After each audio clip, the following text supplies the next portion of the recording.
nire gurasoak ziren Vitoria Agirre eta Maria Lazcano. Biek Gipuzak, Vitorio zen orbizikoa eta ama ikastegitakoa. Gero, bizitza zala eta hori, askon ondoren, torri ziren bizitzera Arrasatera. Nereita, Ordizin lan egiten zuen botika batean. Eta ama, etxeko lanak. Eta Arrasatera etorri ziren bizitzera, aita ere jarretzu zuen beste botika batean. Eta ama, etxeko, etxiren eta hori. Eta,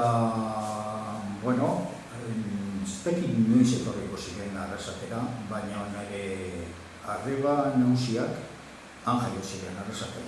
Bat, mila bederatziehun eta hamabian, eta bestea mila bederatziehun eta hamalauan. 32 eta 34. Pero, barkatu, hori da, 32an eta 34an. Zeman de barreba izen zarete? 8.